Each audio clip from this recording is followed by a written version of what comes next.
Welcome to DivCasts from the University of Chicago Divinity School. For more of our podcasts and information about our terms of use, please see our website, divinity.uchicago.edu/podcasts.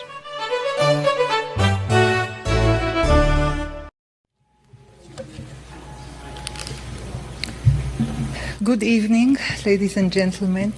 I'm very pleased to be here. It's a great honor and a great pleasure. I would like to start by extending my deep gratitude for many of you who are sitting here, those who had invited me to Chicago many years ago and those who had invited me to Chicago right now, the Jewish Federation, the Divinity School, Professor Golb, my dear friend, Mrs. Leona Rosenberg, many people who have been very helpful and very friendly and very encouraging. Professor Rick Rosengarten, my friend Professor Paul Mendes-Flor, and many others who have been most helpful and most kind in facilitating this visiting scholarship and this public lecture. Thank you to all of you, and of course to Dean Margaret Mitchell, who is chairing this program, and I had the joy of enjoying the fantastic reception of being a visiting scholar in the Divinity School of Chicago. Thank you very much. Now, hello. When Isaiah Berlin had been asked about half a century ago, what is the problem of the Jewish people? He answered, there is no problem really. They have only too little geography, far too little geography, and far too long history. Now, this is very true, because on the very little geography that the Jewish people always had, there were always disputes and quarrels. On the very long history that the Jewish people had, they always have been also quarrels and disagreements. I would like to note the fact that when President Obama had been visiting recently in Jerusalem, the first place that he was taken to visit was the Shrine of the Book. That's the place where some of the Dead Sea Scrolls are being presented to the public. Why did the government of Israel had chosen to take President Obama as the first place to the Shrine of the Book to see scrolls such as the scroll of Isaiah or the scroll of Sons of Light against Sons of Darkness and other beautiful scrolls there? Because, as a matter of fact, one can say, I quote, because the scrolls are testimony to the antiquity of Jewish roots in the land west of the Jordan. Now, there is no more antique evidence to the presence of the Jewish people in the land of Israel in the first millennium before the Common Era, a written evidence, more ancient one than the Dead Sea Scrolls. Now, everybody heard about them, very few people had read them, but the one interesting thing about them is the following. When they were found out between 1947 to 1956, in a very troublesome decade of the history of the Jewish people, right after the Holocaust, right after Independence War, before the Sinai War, when they were found out, they were designated by three geographical names. They were called the Dead Sea Scrolls, they were called Scrolls of the Judean Desert, they were called Qumran Scrolls. Those are all synonyms, and correct synonyms. They were found, in fact, in the Qumran caves along the west side of the Dead Sea.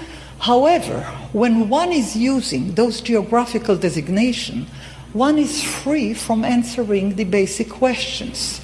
Who wrote them? When had they been written? Why they were being written? Why they have been lost in oblivion for more than 2,000 years? How did it happen? Is it only accidental? Because, as I said, when you use the geographical designation, you miss the issue. They certainly were found in a certain place, no doubt about that. But why they were found there? Who had written them?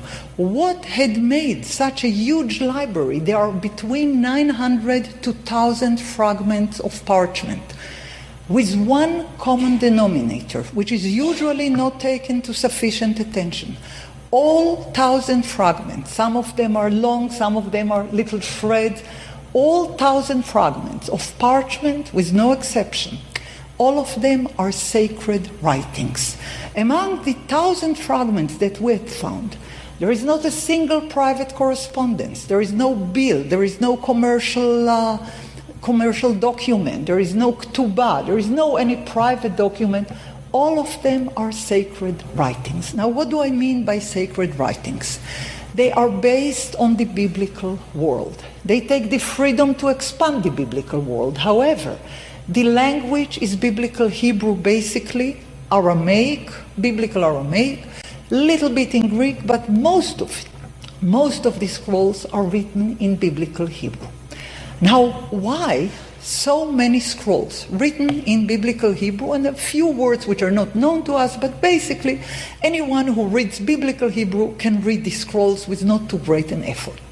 But why those scrolls were kept in oblivion, why they were forgotten, why they were found accidentally between 1947 to 1956. I was wondering about this question, and I should start my talk by saying that I'm deeply endowed and deeply grateful to the 120 scholars who had worked universally together in order to bring to print the 1,000 pieces of parchment. That was a very hard work, sorting it out, transcribing it, translating it, trying to understand what is that we transcribe and translate and understand. Because when you are looking on a text that you know, it's not too much of a trouble. But when you look on text that you don't know, there is a trouble. How do you edit a text that you have never seen before? What would be the context? Now, the question that I was interested in was the following. There is a huge library. No writers are designated in the general scholarships other than in a general way it had been associated with the Essenes. I asked a librarian question. Let's say that those were books, and by now we have 40 volumes of the Oxford series of we call it DJD, Discoveries of the Judean Desert. Most of them have come to print only in the 90s and in the first decade of the present century. When you have those numerous textual evidence in 40 volumes, they are accessible for everyone. Now everyone can read them. You don't need to be an Aramaic scholar or biblical scholar or ancient Hebrew scholar. Everyone can read the transcribed text. When we see the whole entire library, and this is an innovation only really of the last decade and a half, that the whole library is available for everyone who wishes to read. I asked a question of a librarian. How would I divide it? What would be the general division? Very general, not, if you have 1,000 texts, you cannot divide it to 1,000. You ask yourself, what are the common denominators of groups of text? How would I divide it in a very general way?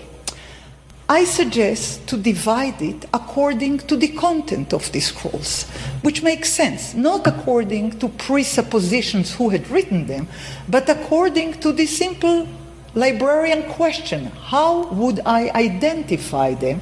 How would I describe them? To which shelf should I put them? I suggest to divide them to 5 major shelves. Now, each one of those shelves could have under divisions, but in general, when we ask what do we have when we talk about those 1,000 pieces of parchment, some of them are in length of a Torah scroll, some of them are are very tiny, less than 1 page, but we do have about 1,000 different pieces of parchment. How should we group them? Now, I'll start from the obvious and known to the unknown. I would suggest to divide them to 5 groups. The first group is the biblical library. Now, we were fortunate enough to find testimonies on parchment, of the whole entire biblical library. Whenever I say Bible or biblical, I mean only the Old Testament. The 24 books in the Old Testament, we found 23 of them among the Dead Sea Scrolls. The book of Esther is not found, and probably for a good reason, and I'll discuss it later. However, all other 23rd book out of 24 books of the Bible are there. Not exactly always with the same tradition, with the same textual tradition that we are acquainted with. There are some slight differences. Some books are more variegated than the canonical biblical tradition. However, if we look on that in general, we can say that the people who put the scrolls in the caves had access to the whole entire biblical library. And remember, the Bible was written along a millennium before the Common Era, but had been canonized in a final version only after the destruction of the temple. The Bible was written on scrolls, not as one book, but on scroll. The scroll of Jeremiah, this scroll of Isaiah, the scroll of Genesis. We found remnants of all the books of the Bible with the exception of the scroll of Esther. Why is that? The scroll of Esther does not have the name of God in it. That's a good idea. That's a good reason not to include it. Because all other biblical books have direct or indirect reference to the divine word or to the divine authority or to the divine revelation. The book of Esther does not. In a library that all what it contains could be defined as sacred writings, a book without a divine reference is not a sacred writing, thus would not be included. I would skip very closely on the biblical part, because you're familiar with the biblical part. I'll say that anyone who is doing any work on any single biblical book among the 24 books of the Old Testament would do very wisely to consult the Qumran edition of the Bible of the Scrolls, because it has beautiful little and big differences which shed fantastic light. More than that, after we say that about 1/5 of the collection is biblical books which offer very interesting textual renditions, very interesting textual traditions which were not known to us before the scrolls were found. Like, for instance, we have the scroll of Isaiah, close enough to the biblical tradition. But we have another scroll of Isaiah which have meaningful differences. Now, what is the meaning of those meaningful differences? It means that different communities had different recensions of the Bible.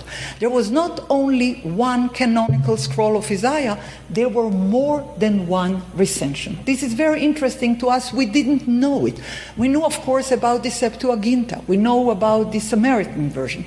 But we didn't know that there were other versions in Hebrew which are not exactly as the biblical tradition. Now, put the biblical part aside, because this is the known one and that's the easiest one. I would like to go to a next group which is partially known. It is called para-biblical writings. We knew about that in a vague way. We were familiar with collections known as pseudoepigrapha or apocrypha, in which books such as First Enoch or Jubilees or Testament of the 12 Tribes were transmitted in various lingual traditions from antiquity to modernity.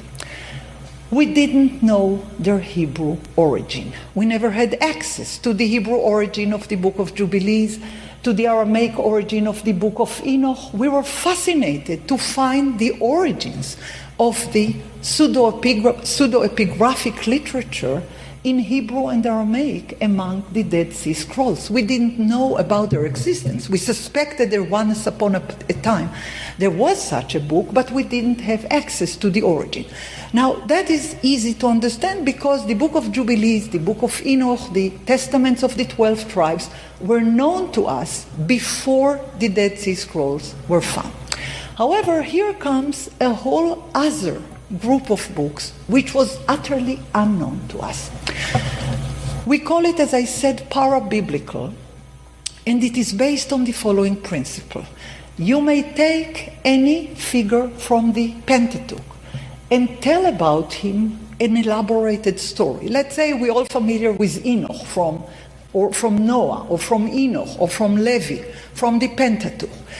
These scrolls are telling us there is a book of Enoch, there is a book of Noah, there is a testament of Levi, there is a testament of his son Kehat, there is a testament of his grandson Amram. We didn't know about the existence of such literature until these scrolls were found.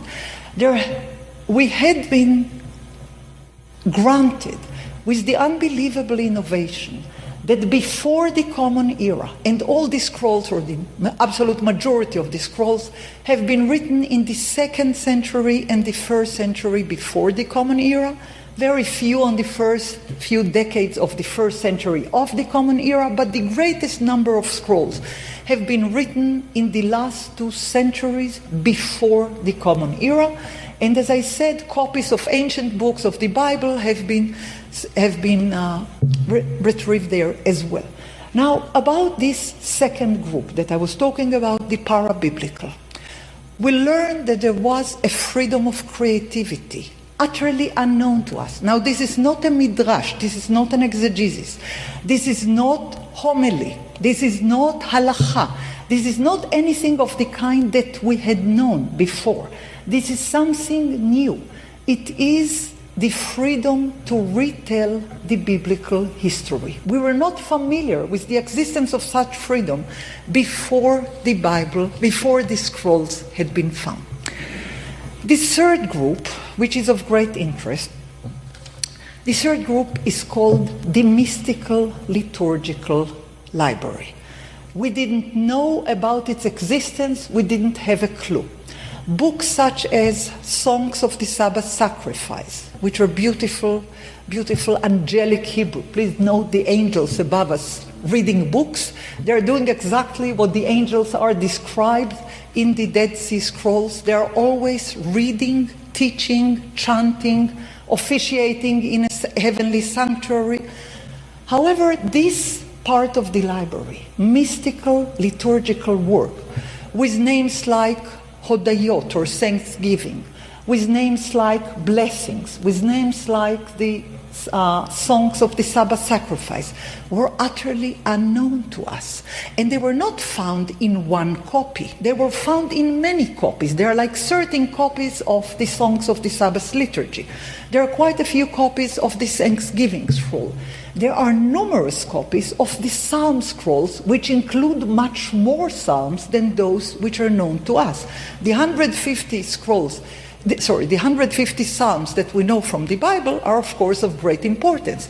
But there are quite a few more which were not known to us in this beautiful liturgic shelf of the library. Now, I called it mystical liturgical. What does it mean, mystical? That's a library, or that's a literature of crossing borders. Humans and angels are working together, are singing together, are officiating together. This is not something we had been informed about in the biblical library as came to us through tradition. Angels are vital in this library. Now they would say sentence such as, the holy angels are in their council, or the holy angels are in their midst. They were living, some of those who had written those traditions, with angels in their consciousness for very particular reason, which I would discuss a little later. However, when we describe the various shelves of the library, the first one is the biblical one, the second one is the para-biblical one, the third one is the mystical liturgical ones, which has angelic liturgy. The fourth one is polemical library that we didn't know anything about. We didn't know the Jews had written books such as The War of Sons of Light against the Sons of Darkness, that they had written books such as Pesharim, which means commentaries, where they are talking on people of evil against people of righteousness, where they are describing a preacher who is a priest, a high priest preacher, who is called Moreh Tzedek or Kohen Tzedek, teacher of righteousness and priest of righteousness, who is working against preacher of evil and priest of evil, We didn't know any historical circumstances that justify such names. It was complete surprise. We didn't know that such a literature exists. And there is, as I said, the scroll of the war between Sons of Light and Sons of Darkness as an example of this polemical library, or the scrolls which are known as psharim, commentaries, which are reinterpreting the prophetic visions for the future as are happening in the times of the people who are writing the scrolls. There are numerous other polemical documents. However, the point is that it was utterly unknown to us. We didn't know that there is a huge literature of arguments, the word polemic, it comes from the Greek word polemos, which is war. This is a warlike literature, war aggressive literature, where one group is fighting vehemently against another group. We didn't have any historical knowledge on such a situation. We have a book called Apocryphon of Ezekiel. It is said there in Hebrew, Al ken itkara Israel al Torah ve'al Brit. Thus the people of Israel have been torn, have been shred on the covenant and on the law. We didn't know about it. There is not a single historical clue telling us before the Dead Sea Scrolls were found that there was a horrible reef, that there was a rapture, that there was a war. We didn't know about it. So it just teaches us, we can learn from that history is ocean of oblivion with islands of knowledge. We had found a new, not only island, we had found a new continent which was utterly unknown to us. Before that, we had the Book of Maccabees, not in the Hebrew canon, in the Greek canon. We had some sort of pseudo-epigraphical books in Greek, in Latin, in Ge'ez.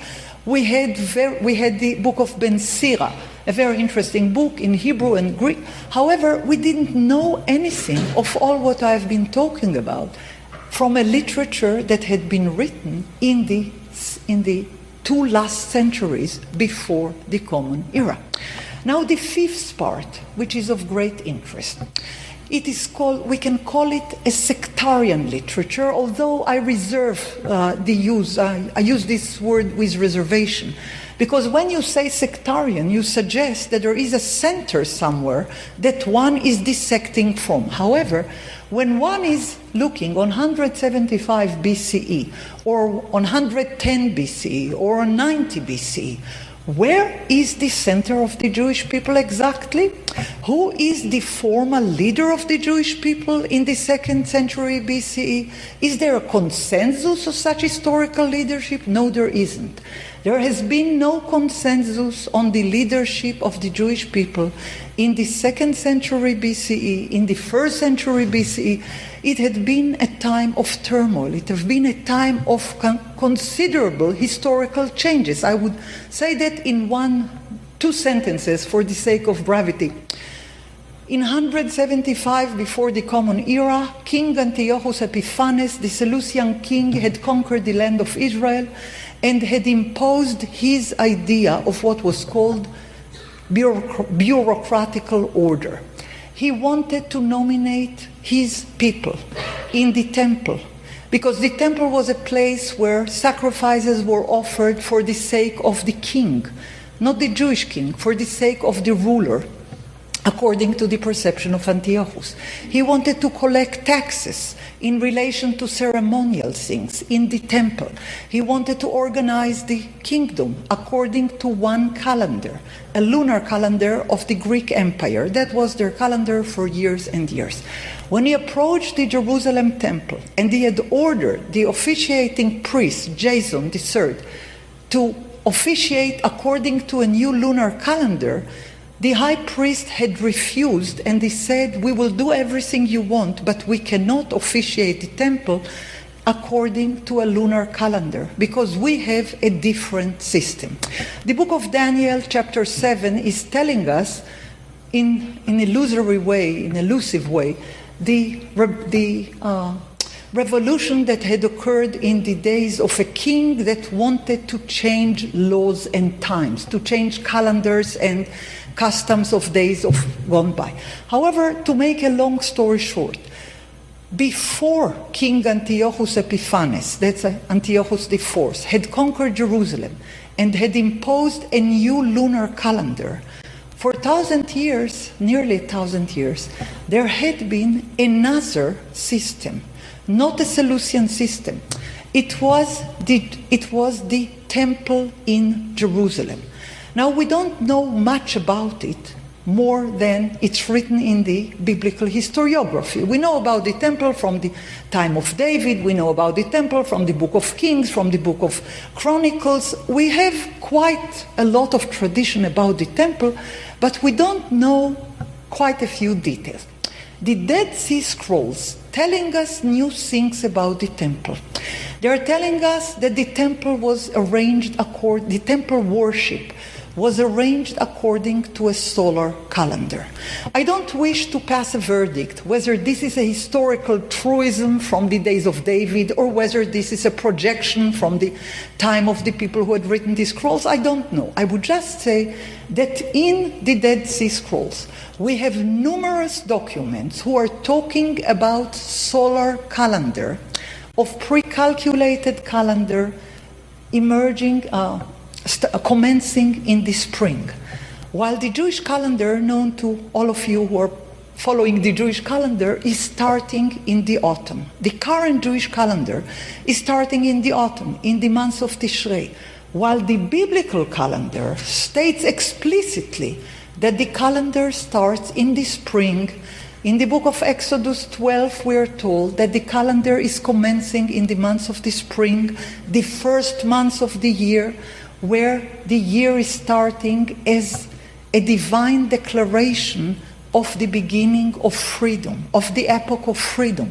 It is given up in the time where the story of the departure from Egypt, the exodus from Egypt, towards the way to become a free nation. Then there is a calendar introduced, and it is said, this month, the month of the spring, is the head of the year or the first of the month. You would always start to count from the first month. Now, the Jews of today are counting according to a different calendar, starting in the month of the autumn, in the seventh month. We start the year by a holiday called Rosh Hashanah. There is no such holiday in the Bible. In the Bible, the holiday in the first of the seventh month is called the Day of the Memorial of the Trumpets. Nothing to do with the head of the year. However, the point that I would like to make is the following. The people who had written the scrolls, and it was not one person and it was not one group. Those were many hands and those were many people and many books. However, when one is looking on the following question, after we know that there are 5 kinds of shelves, the biblical, the para-biblical, the mystical liturgical, the polemical, and the sectarian one. The sectarian one is those that define themselves as members of the covenant against others who are departing from the covenant. When we have those 5 shelves of different literature, we ask ourselves, is there any common denominator to all those various shelves? Is there one topic which is recurrent in the very different type of literatures which have been written by different hands and in different times? The answer is yes. There are a number of issues which are recurrent in different literary genres, by different authors, written in different periods. And the one which is most striking is the presence of a solar calendar. A calendar which the writers ascribe to a mythical ancient past. The people who had authored the book of First Enoch, it's called the Ethiopian Enoch because it was first known to us in the language of Giz, which is an Ethiopian language, Semitic Ethiopian language. In the book of Enoch, chapter 72-82, is telling us in great detail on the calendar of 364 days. in the book of Psalms that had been found in Qumran, entirely different genre, Psalms. In the extra Psalms, those which are not known to us in the Bible, in the Psalm scrolls which is presented in the shrine of the book, in column 27 we are told that David, king of Israel, the one who had been described as wise and as poetically gifted and as a prophet according to this scroll, had authored 364 daily songs for each day of the year. He further had authored 52 sacred songs for every one of the Sabbaths of the years. He further authored 18 special songs for the holidays of the year. Now, in entirely different kind of genre, let's say the book of Jubilees, which is para-biblical because it is retelling the book of Genesis. In the book of Jubilees, we are told that Noah had stayed in the ark 364 days, which are divided equally to 4 seasons of 91 days, commencing in the spring. The same is true for the scroll of priestly watches, which is worked on a calendar of 364 days. The same is true to a letter called Miktzat Maaseh Torah, a few observations on the acts of the Torah. The scroll is commencing with a calendar, telling us that the first week of the year starts in the spring, and there are 52 weeks in every year, and in each week a different priestly scroll is serving according to a calendar of 364 days. Now, the centrality of the solar calendar could not be exaggerated in the library of Qumran. As I said, in various different genres, in various different literary modes, the centrality of the calendar is put forward. However, there are 2 questions. First of all, why did they choose 364 days calendar while everybody else knows very well that the calendar has 365 days? It was a well-known fact in antiquity. Now, the answer to that is that it was a priestly calendar, divided according to the priestly 7-fold divisions. Because if there was anything sacred to the priestly calendar, it was the following assertion: the covenant between God and his people is based on the following fact: every 7 day one should not work on a Sabbath. Every 7 holidays of the first 7 months of the year, one must refrain from work according to the biblical law.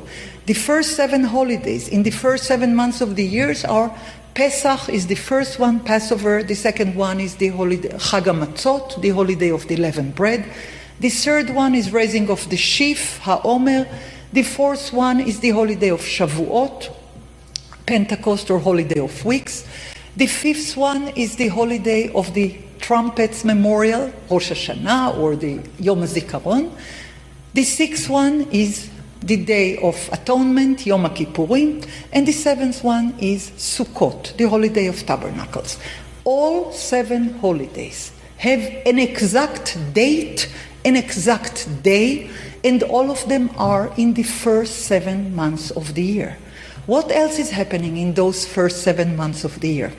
The 7 species that the land of Israel is blessed with are all growing in the first 7 months of the year. So the 7-fold numbering is of great importance, but it does not start and end with Sabbath and with 7 appointed time of the Lord in the first 7 months of the year. It is proceeding with the 7th year, Shemitah or fallow year, where one is not allowed to work. And it proceeding with Jubilee year. After 7 sevenths of years, in the 50th year, after 49 cycles of Shemitot, of fallow years, there is a great Jubilee.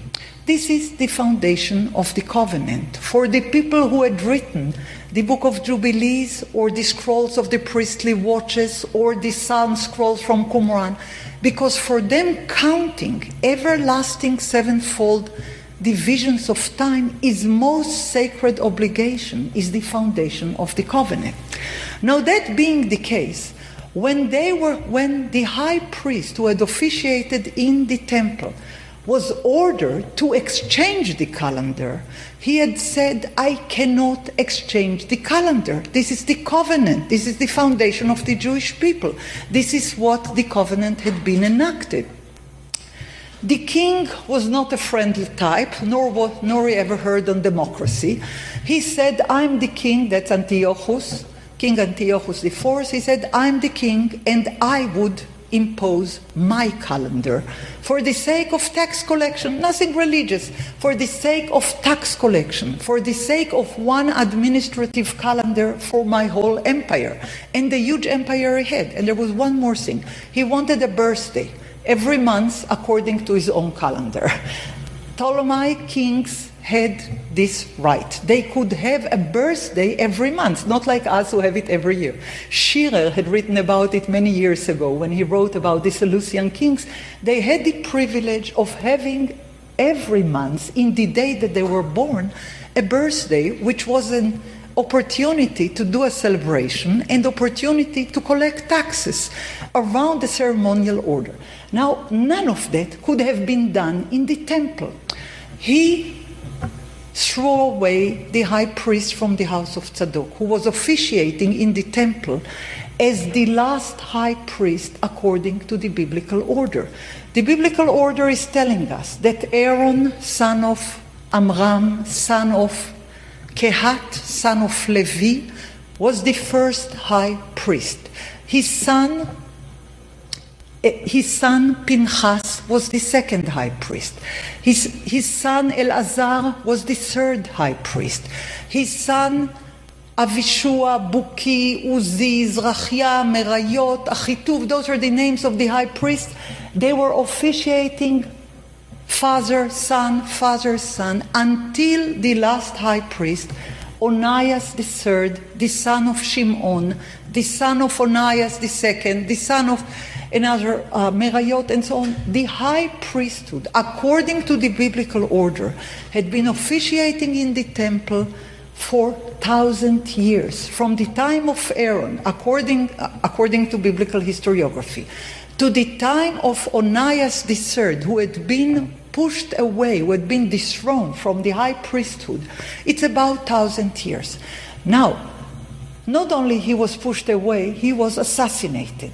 His son, Onias IV, ran away to Egypt. That's where Onias' temple had been built, and some of the ancient priestly lore had been kept. However, while the high priesthood of the biblical time had been dethroned, a new priesthood had been nominated. We call it the Hellenized priest. The period is called the Hellenized priesthood. It's a short period. It is from 175 BCE to 159 BCE.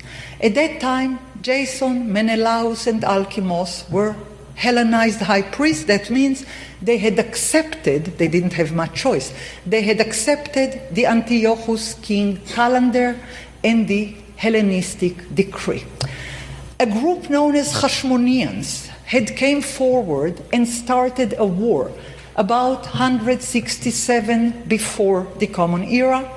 It lasted until 164. When the war was over, there were no more Hellenized priests, but there was, lo and behold, a whole new priestly dynasty. It is called Maccabean or Hashmoneans, it's all the same. This is a group which have nothing to do with biblical priesthood. This is the breach, this is the rift, this is the background where the Dead Sea Scrolls were written. Because what was biblical Israel until about 164 before the Common Era, that's when the book of Daniel had been written, when it was biblical Israel until the high priesthood had been dethroned, and three Hellenized priests were officiating. The first one was direct connection with the ancient high priesthood. The second one was not connected at all. The third one was not connected at all. However, as I said, the Hashmoneans, who were from the priestly tribe, waged war. They had fought against the Hellenized priests. They fought against the king Antiochus, and they managed to a certain degree to succeed. However, not all the way through. they were nominated afterwards by the heirs of Antiochus. Alexander Balas and Demetrius were the two heirs of Antiochus who were fighting, and the Hashmoneans, who were warriors, offered help to the military forces of one heir of Antiochus, Alexander Balas, and others offered some help to the other heir of Antiochus, Demetrius the first or the second. They were fighting those two kings. Once Alexander Balas had the upper hand, he had nominated Jonathan the Hashmonean to be a high priest. He was not from the high priesthood. He was not from the sons of Tzadok, the high priestly family, which was the only one that had officiated as high priest according to biblical Israel. Now, a new high priesthood had been nominated. They had officiated, apparently, according to the Greek calendar. The Greek calendar is a lunar calendar, while the priestly calendar was a solar calendar. The Greek calendar was based on human observation on the moon, changing calendar according to the day that the moon is rising. The solar calendar, the ancient solar calendar, according to the historiography of the scrolls, that had been composed by Enoch, son of Jared, in the 7th generation of humanity, who had been taught from the angels, who had been taught to read and write from the angels, who had been taught to calculate from the angels, when he spent many years in heaven. On him, Enoch is the one on whom it is written in the book of Genesis, and Enoch walked with God, and then he was not, because God had taken him up. Now, this is a very strange sentence in the book of Genesis, chapter 5. It is extremely unusual in a line of people who are, on each one of them it is told who had gave birth to them, to whom they had gave birth, how many years they had lived. On Enoch is the only one on whom it is said, Enoch had walked with God, and then he was not, because God had taken him. So Enoch didn't die. This Enoch, according to the book of Enoch, according to the first book of Enoch, the second book of Enoch, the third book of Enoch, and not all of them in Qumran, only the first one is in Qumran, and according to the book of Jubilee from Qumran, he is the one who had brought this 364 days calendar from heaven. This is the myth of the calendar, claiming a very ancient origin to it. Enoch had stayed a year on earth after he had spent many decades on heaven. He spent a year on earth to teach his son Methuselah the calendar, who had taught it to his son, who had taught it to his son. This is the ancient calendar of the ancient priesthood, the pre-Diluvian priesthood. According to the Dead Sea Scrolls, there have been a high priesthood of the pre-Diluvian time. The last one is Melchizedek. He was taken to heaven to keep the calendar there. According to them, Abraham had met Melchizedek in the days of Abraham. He is known as Kohen Le'el Elyon, Melchizedek, the high priest for a high God, and he was granted the knowledge of the ancient priestly writing. Now, it is a myth. It is beyond what the Bible is telling us. But for the people who had written the Dead Sea Scrolls, the myth of the calendar was of paramount importance. Nothing could be more important. So Enoch had brought it from heaven, as it is delineated in the book of Enoch.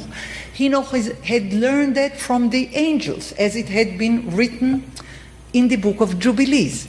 Enoch is considered to be a priest of righteousness, as it is written in some of the Dead Sea Scrolls and numerous other things about him. He was the first person who had learned to read, write, and calculate.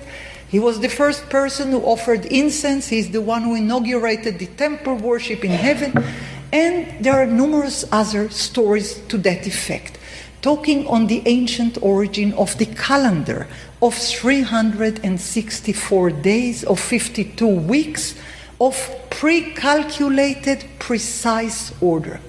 Now, the people who had believed in this pre-calculated solar calendar had believed that this is one non-negotiable issue, absolutely non-negotiable.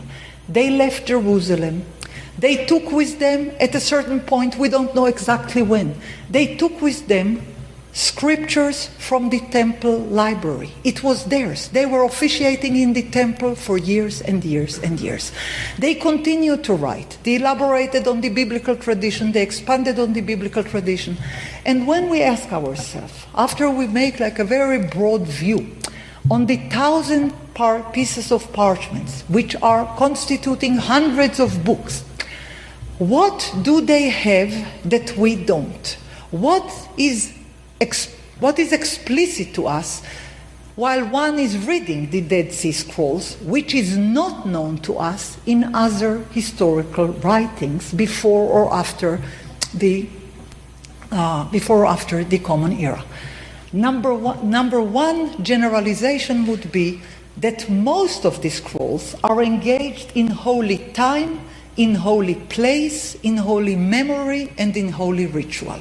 In one way or another, each one of the scrolls is engaged in holy time relating to the calendar, in holy ritual referring to the priests who are officiating according to the ancient sacred ritual of 52 Sabbaths and 364 days, as it is detailed in the scrolls of the priestly watches, as it is explained in the temple scroll.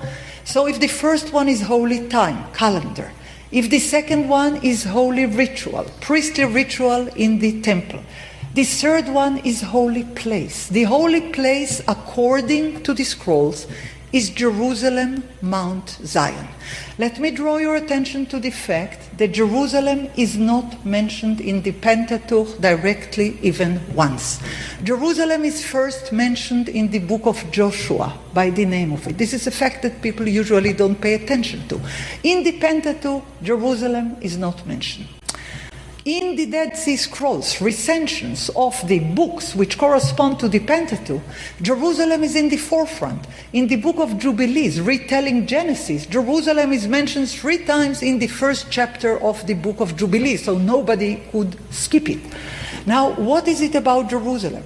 God is saying, whether directly or through an angel, that he had chosen Mount Zion in Jerusalem to be the holy place where he would like to dwell.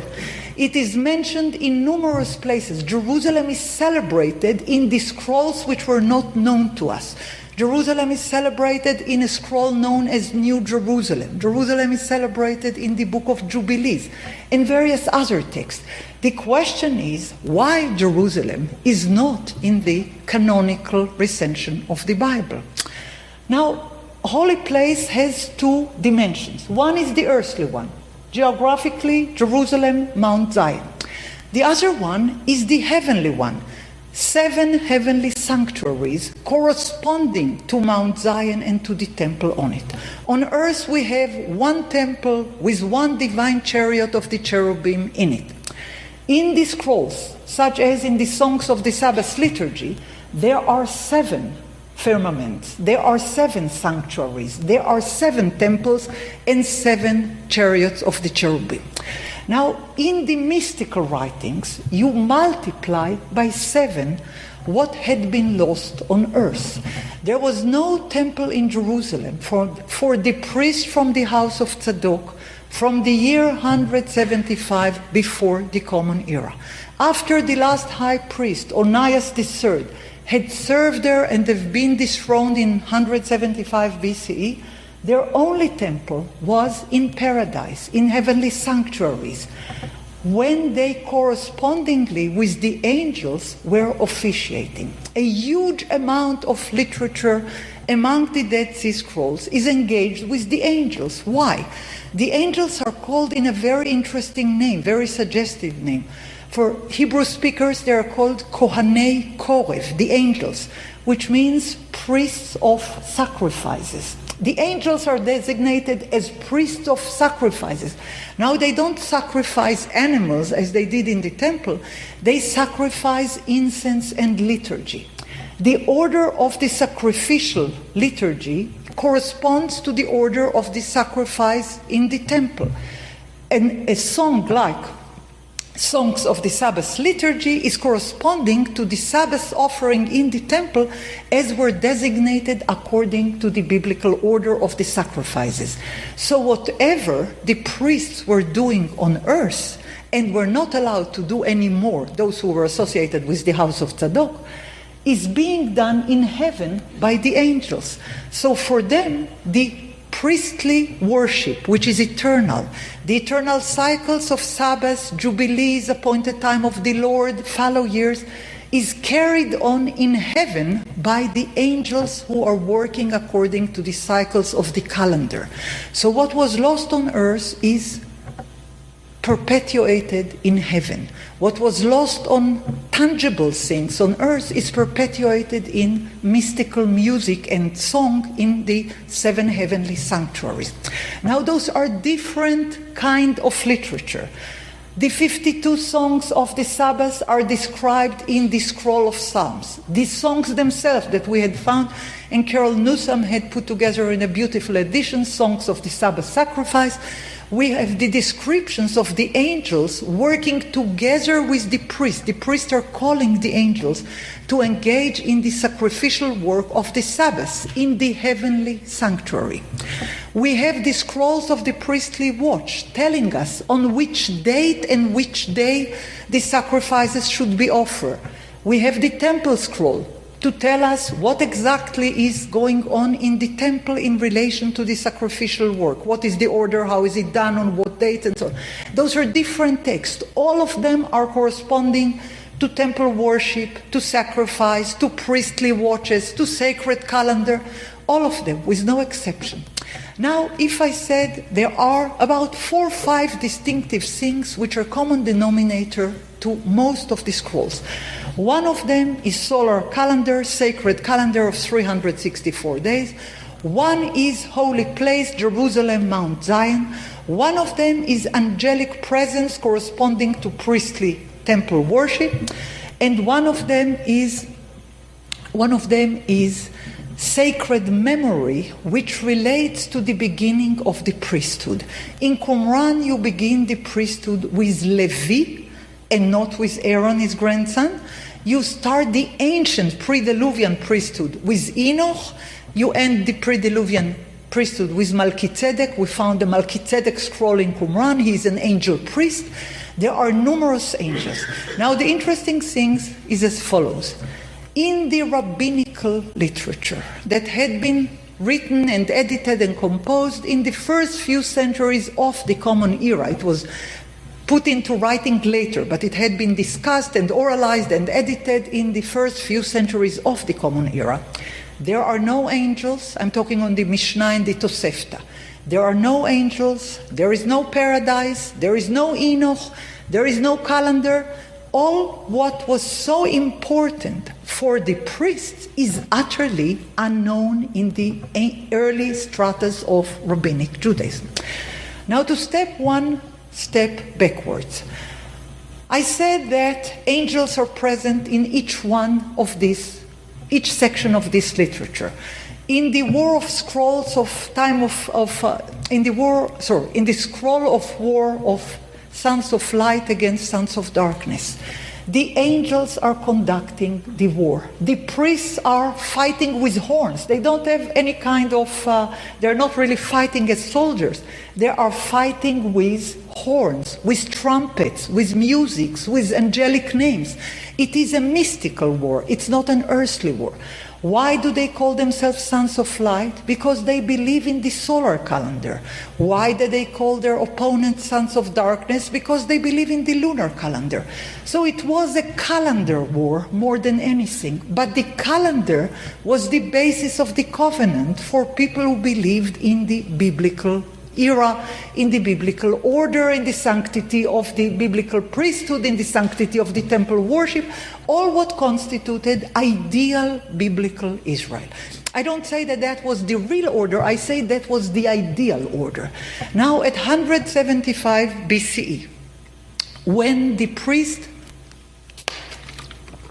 of the house of Tzadok had been deposed and disrobed, they left Jerusalem at a certain point and took with them their library. That was the only thing they were allowed to take, because you were not allowed to take anything of the temple materials or anything of the temple objects. They were sacred and they were not to be touched or living outside of the temple in any manner. The one thing which was not restricted according to any biblical law was the books in the temple library. We know from the father of Antiochus the Great, that he gave exemption for the authors of exemption for the scribes of the temple from a particular taxation. We know that there was a temple library and there were temple scribes. Apparently, they took the temple library. There was no greater public library in Jerusalem. And what we had found in Qumran is first and foremost a huge library, which is composed of various things. But let's assume that the biblical scrolls, the huge number of like 270 biblical scrolls of the 23 books of the Bible, were found in Qumran, not as things that they had written there, basically things which had been in the temple library and were taken out. They continued to write all the various things that I talked about. And when I say that they were interested in holy time, in holy place, in holy ritual, in angel priestly common worship, in holy sacred memory, I would like to ask, what is the word that I had used most frequently? Priestly. It is priestly awareness. It is priestly memory. It is priestly interest. However, most of the scholars who have been working on Qumran suggested from the very beginning of the scholarship in the early 50s to associate it with the Essenes. The Essenes are not known in the Hebrew language. The Essenes are first introduced to us in the writings of Philo from Alexandria. He's talking on wonderful people, 4,000 of them, who are living all around the land of Israel, when the measure of goodness or virtue had been spread all around. Well, I wish to know where exactly Philo was traveling, where he saw all these good virtues, because of what we know in the first century of the land of Israel, around the time of Jesus, around the time of the rabbis, around the time of the Pharisees. It was definitely not exactly virtuous, to say the least, but Philo said that 4,000 of them are living all around the land of Israel. Philo had written in the first half of the first century of the Common Era. The second testimony about the Essenes is Pliny. Pliny was a great historiographer, a great army military, a great writer. In his book, Natural History, he's telling us that he knew, or he had heard, or he had witnessed a group of very strange people, the strangest of all that he knows, who are living along the western coast of the seashore, and their name is Essenes. As I said, the word Essenes in any way is not known in the Hebrew language or in the Aramaic language, but Philo is telling us that they are living for thousands of generations, surprisingly, celibate life with no women and with no children. Philo says the same. They are monks, they are celibates. Now, the third witness, and I'm doing it very quickly because I know I have to conclude, but Philo is the first witness, Plinius is the second witness, and Josephus is the third witness. Josephus is telling us in a more elaborate way that among the Jews in the land of Israel, there was a group known as Essenes, which is extremely virtuous, which is illustrious in its manners, in its ideals, in its ideal life. They love the elderly, they care for the sick and for the poor. They don't allow children among their midst. Most of them don't have, very few of them may have wives, but most of them don't. They don't believe in women. Basically, they're celibates and monks. However, the one strange thing is that those extraordinary people, Philo claims that they are known from the days of Moses in his book Hypothetica, those extraordinary thousands of individuals who had lived for thousands of years according to Pliny and who are all around according to Josephus, are not mentioned in the New Testament, written in the very same time that Pliny and Josephus are writing. They are not mentioned in the Mishnah, they're not mentioned in the Tosefta, they're not mentioned in the Dead Sea Scrolls, they are mentioned only in Greek and Latin in Philo, Josephus, and Plinius. Now, it is easy to do the conjecture. Here we have description of people with no books, and here we have books with no authors, okay? So people did like that. Now, we heard about the Essenes from 3 important sources. However, there was not a single book, shred of a page, one sentence, which was ascribed to them or had been quoted by anyone from them, not to say any book or piece of paper that they themselves had written. However, we know that there was such a group, as I said, by 3 important witnesses. But no scriptures were available. On the other hand, between 1947 and 1956, 1,000 scriptures of unknown kind had been found out in Qumran, along the Dead Sea.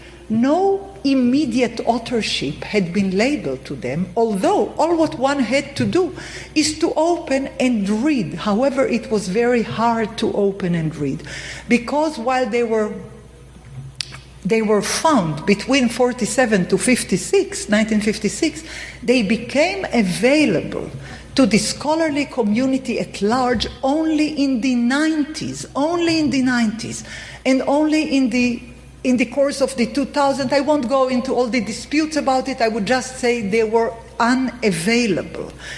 Only few could have read. Those who have read them said, but it is written, the priests of the house of Tzadok and their allies in endless places. It is about temple. It's about the Zadokite priests. It's about biblical Israel. It's about sacrifices.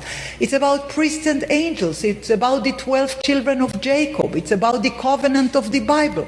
Why should we append it to the Essenes, who are not associated in any way to a solar calendar, to temple, to priest, or to any belligerent nature?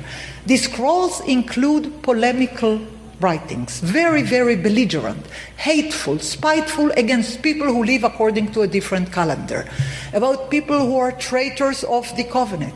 None of that is even hinted in relation to the Essenes. However, history of scholarship was that at the first 2 decades of the scroll scholarship, Jewish scholars were not allowed, according to the Jordanian government that had the scrolls in Jerusalem from 1948, when East Jerusalem had become Jordanian territory, until 1967, when Jerusalem had been reunited or conquered or freed or liberated, depends on the way that you see it. However, Jerusalem, East and West are combined. And then Jewish scholars and Israeli scholars were allowed to read the scrolls for the first time, all those who were not available before 1967. However, in the many years that had passed from early 50s, where first scholarship was available, until the end of the 80s, which really scholarship went back into fruition, it was common that the authors were monks who were called Essenes, who were living celibate lives in a celibate place in the desert. Now, we don't know where the authors of the scrolls lived. We have no idea. This is a conjecture and assumption. We know where the scrolls were found, in caves. There is no way to live in those caves. Very few people could live in the air conditions, without air condition, of the desert next to the Dead Sea. Very few and very young and very strong can survive there. However, there was no real huge community of thousands of people there. However, because of the fact that only Catholic monks and Protestant priests were taking care on the scrolls, from 1948 to 1967, and then there was quite a long time before they had become available. It had been stabilized and asserted that the Essenes are part of the scrolls, and the scrolls are part of the Essenes, while this is not really true, because the scrolls don't have the name Essenes in any way, while it has numerous times the priests of the house of Tzadok, the children of Aaron, the associates of Moses. They have biblical Hebrew, they have biblical concept, but they were associated with the Essenes because the monks who were doing wonderful work, assembling the pieces of the scrolls in the Rockefeller Museum, envision the writers of the scrolls as ancient monks who were living celibate life. Now, we don't know anything like that. We are not told that the writers of the scrolls are celibates. They are talking on women, they're talking on children, they're talking on family life. There is no reason to assume that all the writers of the scrolls were monks. However, history of scholarship has its fashions and its beliefs and its cornerstones, and ever since it had been defined that the scrolls are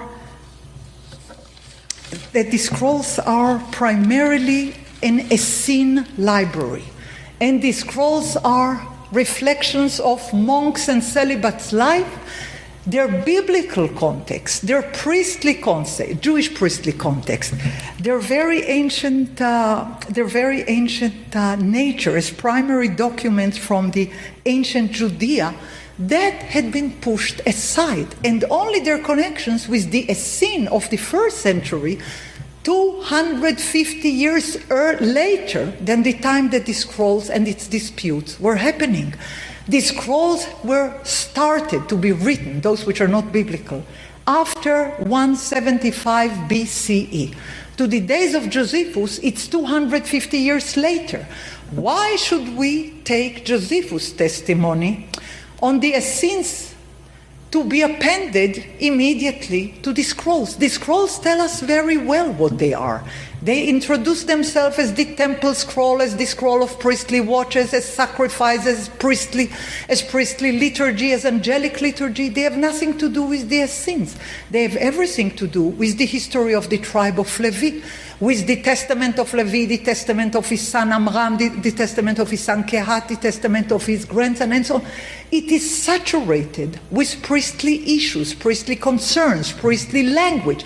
But ever since it had been appended as Essenes, that was the corner that it had to be left. And anyone who dared to say, let us look again and see whether the overwhelming priestly concerns of holy time, holy place, holy ritual, and holy memory should be taken into consideration before the Essene theory should be taken as the only foremost consideration, that is usually accepted with great resentment. Thank you very much for your attention, and I would be happy to receive some questions.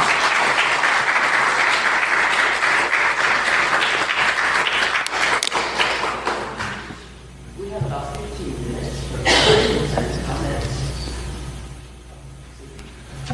I thought that there had been some archaeological work done on the graves of the people from and that they showed there were some women in the graves, but that the great majority of them were male. And if that is correct, is there a disconnect with whatever that really was, the graves work and the scrolls that were found, or are they connected? Well, I don't do archaeology. I don't decipher archaeology. I don't have any expertise in archaeology. I'll just say one thing.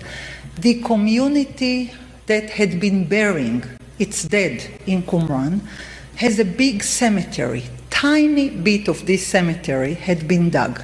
I don't think we're allowed to make presumptions on account of huge cemetery, which only very little of it had been.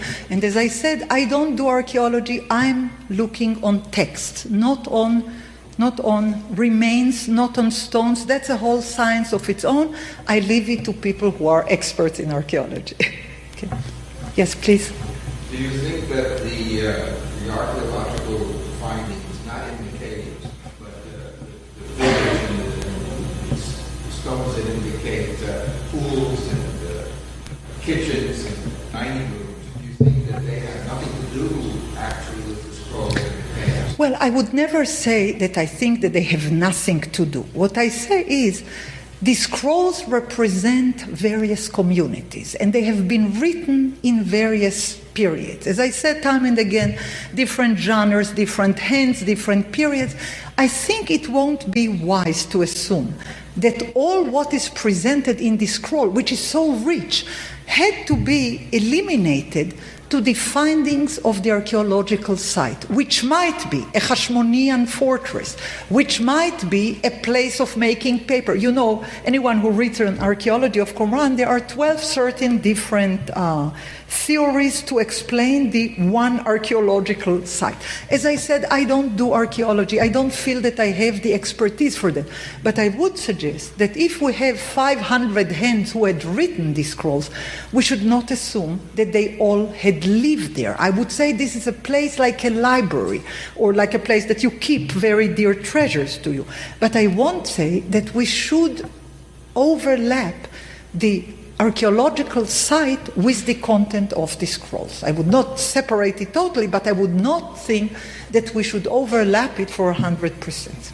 Yes, please. Could you kindly raise your voice? You had mentioned that in the Mishnah said that there was no mention of physical exams. No, I said there are no mention of paradise, which is very important, of Enoch, of angels, of solar calendar, and Jerusalem, Mount Zion as the holy place.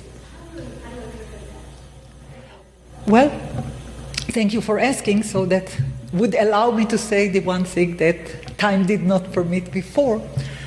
After the destruction of the Second Temple, there had been a profound change of the guard.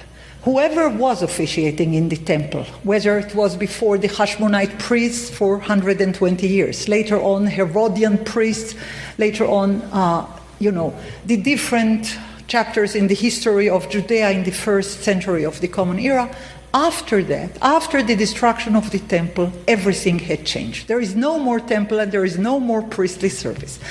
A new group is emerging. Of course, it had all the roots, but a new group is emerging to the forefront. They are called Pharisees, which is derived from the word lifrosh lahem al pi Adonai, which means to interpret according, that's a biblical site. It is derived from the root lifrosh, which means to interpret. Okay, that they were new interpreters of the canonized law. The Bible was not canonized before the 2nd century of the Common Era as 24 books. It had been canonized in the age of Rabbi Akiva and Rabbi Yoshua after Rabban Yochanan ben Zakkai. Those are the Pharisees, which later on had been called rabbis or Tanaim. They have various names, but the common denominator to all of that is one. They do not allow to write. They insist on oral teaching. They don't allow to create new books. They insist on new innovative interpretations of the highest profound kind. But we should say that in order to allow free interpretation, they had to canonize the Bible. So they would say, out of the various scriptures which might have been available, we chose the 24 books, 24 and no more. We know from the Talmud that there have been arguments if the book of Ezekiel should be in, if the book of Song of Songs should be in, if Esther should be in. The final 24 books of the canon were the closure of creative sacred writings or creative holy scriptures according to the rabbis. They did not allow any continuity of writing.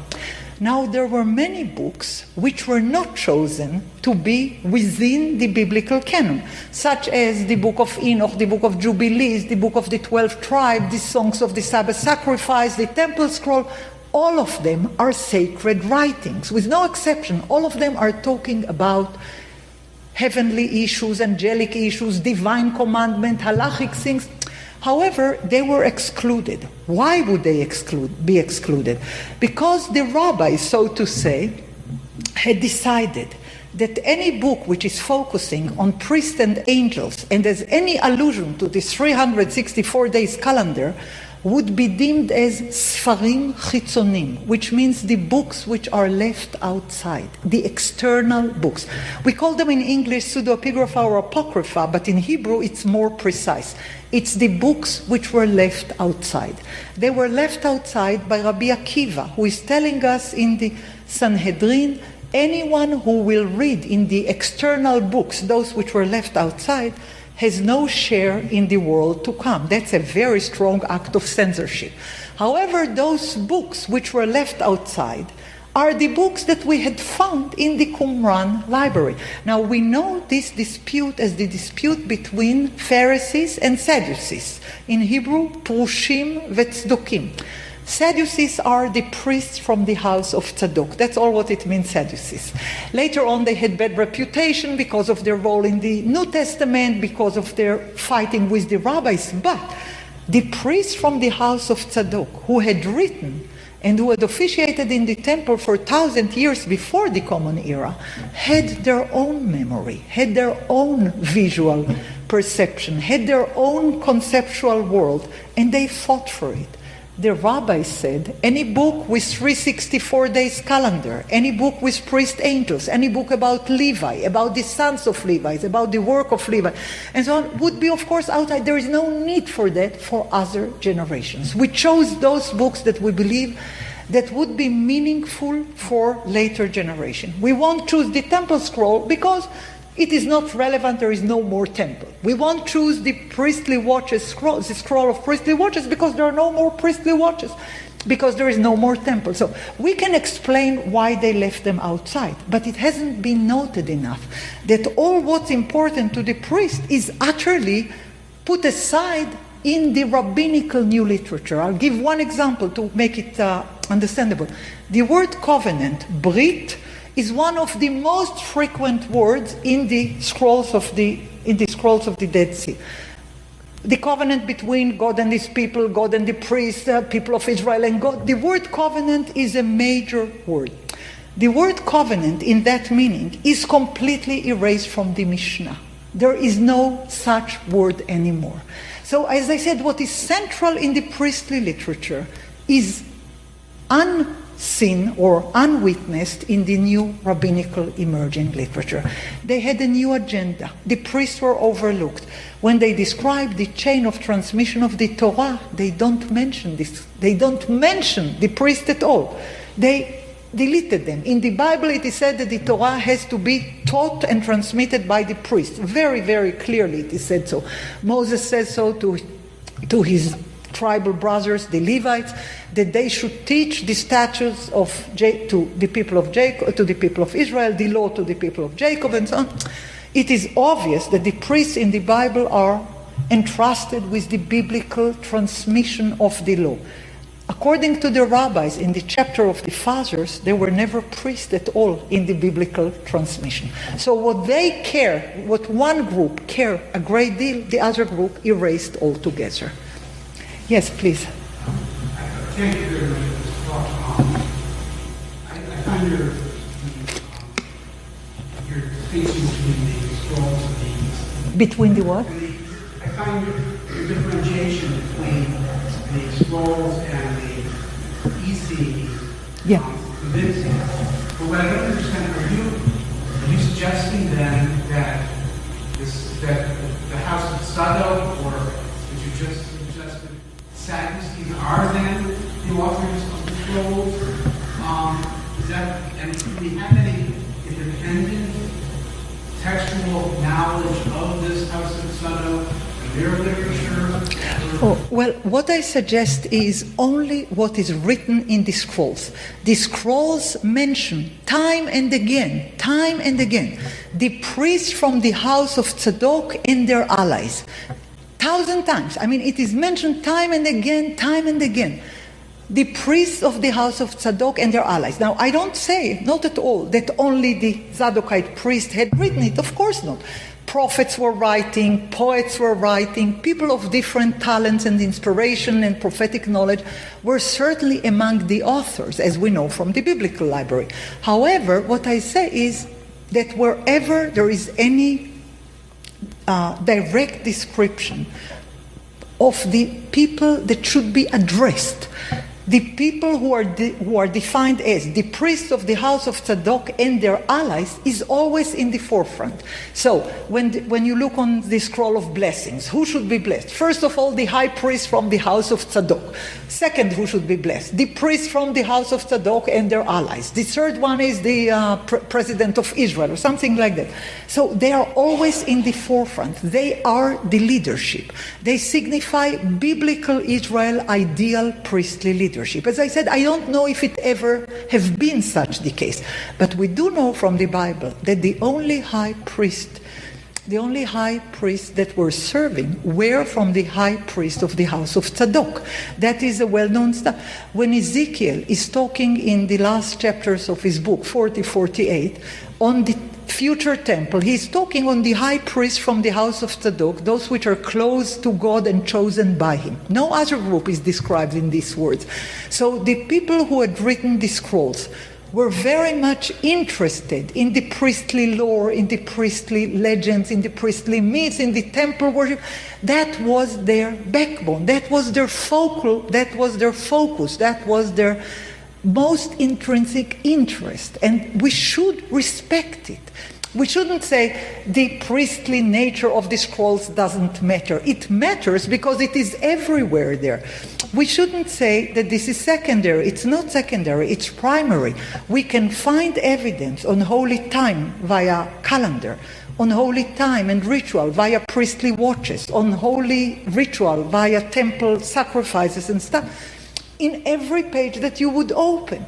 So it is, for them, the only common denominator that you can say about the scrolls that have been found along the shores of the Dead Sea is that they were kept and authored and reserved and transmitted by people who believed in the ideal biblical Israel and in the complete responsibility of people who associate themselves with this conservative past, with the priestly house of Tzadok, to continue to believe and to work on those ideas which have been completely pushed away to oblivion.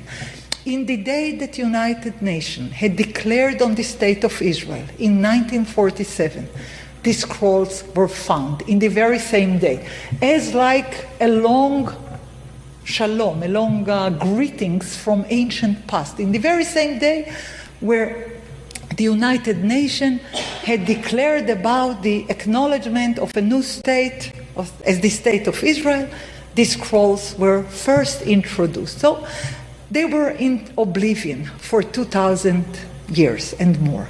They were unknown. They were certainly not the central part of Jewish memory. But I would like to respect the other memories, the alternative memory, the shreds of memory that were entered to oblivion, and yet we have recovered them by a miracle, by a chance. It's wonderful that they have been recovered. We should pay attention to the other memories, to the other mythologies, to the other point of interest and focus of devotion, which had informed the Jewish people of the 2 centuries before the Common Era and of the few decades of the first era. I believe that we should take a lesson from there. There was never one authoritative Jewish community. There was always splinters, there was always disputes, there was always disagreement. However, if you would ask, what is the one single thing that the Jews shared always? It was their capacity to read and write. They may use it for belligerent writing, they may use it for all kinds of fights, but they would always say, we have sacred writings, we have holy scriptures, we can read and we can recreate and we can comment and we can do exegesis and we can do law, but we can also do myths and mysticism. We are free people to write, although we were told by Rabbi Akiva that we should not read the external books. We had read them some way or another during the centuries. Many of them we were not familiar with. Now we are lucky to live in a century that they are easily available to anyone who is interested in ancient history and in the way that one can cross the waves and turmoils of historical destiny. We'll conclude here. Thank you very much.